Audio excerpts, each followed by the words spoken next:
another Sunday special here at ITHSW.com. I'm Scott Strandy, your host.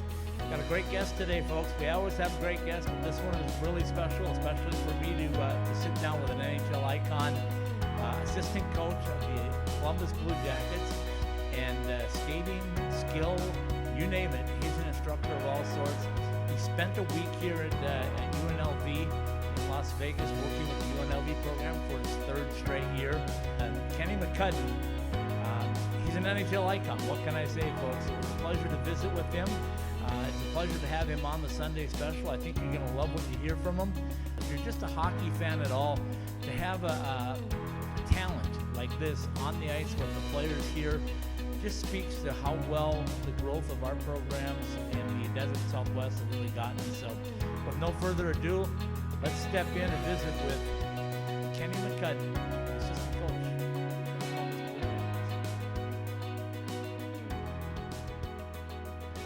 Welcome in, hockey fans in the Desert Southwest. This is always a fun time for me because it's the start of another hockey season. Everybody's fired up. Everybody's ready to go. My next guest, as you can tell, Columbus Blue Jackets. I saw him on the golf course yesterday as part of the Rebel. I wasn't playing very well. As part of the Rebel fundraiser. And I snuck a little tweet out, and I said, I've got the coaches and an NHL icon. And everybody said, who is it? Who is it? Well, Kenny MCCUDDEN, you're an icon because I know what you do and I know how important what you do is. So first of all, welcome back to the Desert Southwest. I appreciate that. Number 3 for me with UNLV. Love being here. I mentioned yesterday to a reporter that one of the biggest reasons I come here is because of the culture. It starts with their coaching staff. It starts with their manager, with Z-Con and Anthony Greener and Nick Rabone. I mean, wonderful young coaches. I could choose to pick anywhere in the country right now. I picked to choose Vegas and UNLV because I believe in this group of young players with a club hockey program, but I know they're going to turn it around to become a D1 program someday. So being out here for year 3, I feel honored. So let's find out exactly what you do. What's your goal when you come to these things? I know everybody wants you to teach skills, but what do you want to show these guys? I heard you off camera talking about things, but tell us a little bit about what you like to do on the ice. Well, I mean, I come from an organization with the Columbus Blue Jackets where it's headed up by John Tortorella, and Torts only believes in one way, and that's good, solid, hard work, blue-collar team, trying to manufacture plays, working from the start through the finish, working when you're tired because he has an old saying, you can't be tired. So if I can bring those little things to UNLV, if I can bring them to ASU with their program, 2 programs that I adore working with, that's what I'm trying to do. So the culture that these 2 clubs already have, one is a D1 school and one is a club, already have, I'm just trying to reinstate what we do at the highest level in the National Hockey League with our club. And if I could bring a glimpse of that to all these skaters out west here, that's what I'm trying to do. It's not to reinvent the game. It's I want to work on their speed. I want to work on their vision. I want to work on their trust of trusting themselves. And I think if we put that combination together, now we're making a pretty darn good athlete. You know what I saw on the ice, and I commented to the coaches who were watching upstairs, right? I said, take a look. I took a still shot of it. Every kid on the ice, when you were explaining a drill, was attentive. It's hard sometimes to get a group of guys to pay attention, especially early in the year. What's your secret? The secret's just keeping them stimulated. I don't waste too much time. I'm not on the blackboard. I don't take knees too often. What we're doing here is, since I'm working with a group of student coaches that have never worked with me before because they've been players before, we'll demonstrate down at one end and they will model it and copy it and do the exact same thing. So obviously we're having a little bit of maybe a 30-second gap where a whole entire half of the ice is watching what we're doing just so we can nail it down. But there's a lot of drills. In a 50-minute skate or to an hour skate, we're just trying to bring anywhere between 10 to 12 solid drills, creating nothing but raising the bar for their game with their speed level of their mind, their speed level with their hands and their feet. You know, I've been around hockey for a long time. I grew up in northern Minnesota, went to Minnesota Duluth way back when. And You know my buddy Rob Stauber? I do know Rob Stauber. A good friend of mine. And, you know, growing up there, one thing that attracted me to hockey, other than the speed, the skill, the fun of the game, is the fact that everybody shares stuff. I'm seeing you here at City National Arena, the home of the Vegas Golden Knights, with your Blue Jacket stuff on. Everybody in hockey seems to get along. Is that a fact?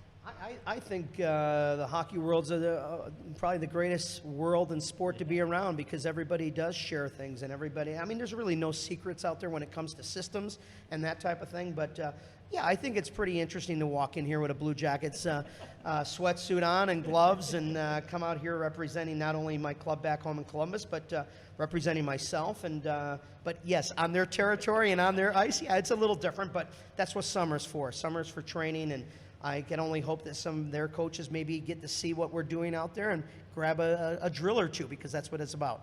Okay, a couple more quick questions for you. Talk to me about Vegas, the Golden Knights, and the way Vegas is taken to hockey. It's gotta find a really soft spot in your heart, doesn't it? Well, I mean, think about what they've done in a short time. I mean, I've heard that there's 2 more rinks going to go up very soon, which is phenomenal, and they're going to be a model of this of these 2 sheets here. But I mean, first of all, it worked a little bit in the IHL in the old days. Yep. But, you know, that the structure behind it and the power behind it and the timing behind it right now is just absolutely perfect. And when you come in here as an opposing team, I remember our first year we were up a goal or 2 against Vegas, and their crowd was still cheering as if they were up a goal or 2. Right. And they ended up beating us that game because the crowd was that powerful. So the crowd reminds me of a playoff crowd. The crowd reminds me of my years growing up in Chicago with Chicago Stadium or the United Center. Their crowd is just like that from start to finish. But you might find 20 Elvises up there, 20 Marilyn Monroes up there, because it's, you know, I mean, Vegas, it's right? Vegas, and this is what it's about. So I think every National Hockey League team that steps in and plays Vegas is not only excited to play in that environment, but obviously they've only had 2 years under their belt, and look what they did their first year. They were pretty darn close to winning the Holy Grail. As long as we're on that topic in the desert Southwest, new ownership in Arizona, I quoted myself as saying a while back that this is the first time we've had a billion-dollar owner. You've seen from ownership side, how important is an influx of cash to an organization? Well, I mean, I'm not in that world, but I'm sure the resources are going to be that much stronger in every department. But I obviously think that that's the best thing for a hockey team, or best thing for business, when you have that kind of cash flow behind it. But I'm not really in that world. I wish them all the very, very best. But you know, I mean, a great hats off to Arizona moving forward. All right, I'm in Vegas, but I talk about the desert Southwest, and I know my Arizona State fans want to know one thing. Are we going to have Johnny Walker for a senior year, or is Columbus going to put the drive on him after what he's done in your development camp the last couple of years? Oh, I think you're going to see Johnny Walker playing his senior year. I think it would be great for Johnny to play in his senior year and not turn pro yet, but Johnny has been part of our development prospect camp for 2 years, and looking stronger, wonderful hands, wonderful vision. He still has to work on his game just like any other pro at the highest level, or at the American Hockey League level, or college.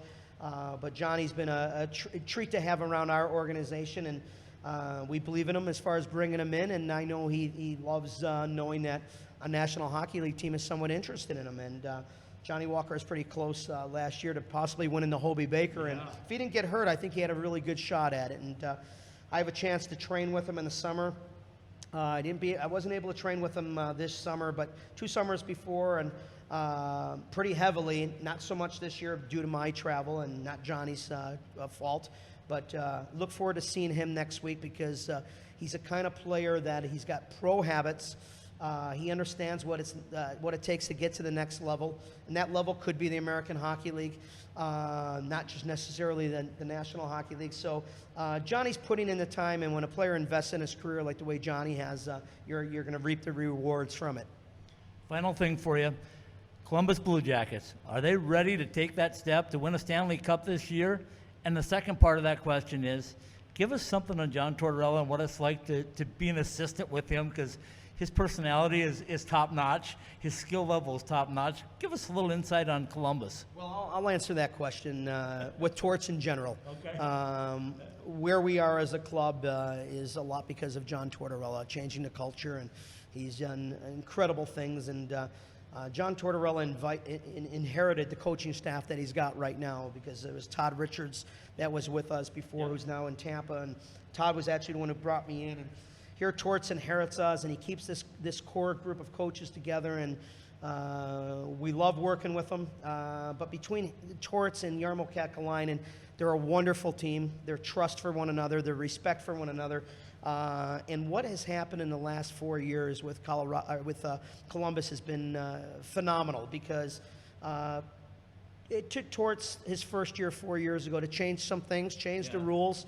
But that was a great, great year of ours that nobody really talks about, even though we didn't make the playoffs. And then the following 3 years, we make the playoffs, and then we had a nice run this year. But to be an assistant under Torts, I believe he's a Hall of Fame coach.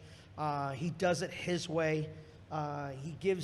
He knows how to delegate to not only coaches, he knows how to delegate to his team and players in individual ways. So he wants the locker room policed by the players themselves. And with our room itself, with our coaching staff, he's wonderful with taking in everything that we bring to the table. And everybody wants to know about Torts as far as John Tortorella, who is he? But the thing that not too many people talk about with Torts is, who is he away from the rink? Right. He's probably one of the greatest human beings that I've ever met away from the game. And you got to work with him every day to know it, and be behind the scenes with him, whether it's going to dinner or being on the ice with him, or whatever the case is, or being on the bench with him. But Torts has got a special way about him, a special way of treating his coaching staff, a special way of treating his players, and that's why we're moving forward. Kenny McCudden, I especially appreciate your time. I know you were here a little bit longer than you needed to be, but I love talking hockey with people that know hockey, and you're going to be modest and tell me that you're not. I'm going to call you an NHL icon, because you've been around long enough to develop that habit. And I see the respect that you get from not only coaches, but as I said earlier, the players on the ice. They may not have known who you were, some of them, but some of them took to you immediately. All of them respect you. Good. That's what it's all about. I mean, I don't want to waste their time, and I don't expect them to waste my time, and that's why we're out here, and we're nicking at it. We're getting the job done. Thank you for stepping in. I know that our goal is to grow the game in Arizona and in the desert Southwest, and it's great to have guys like you come.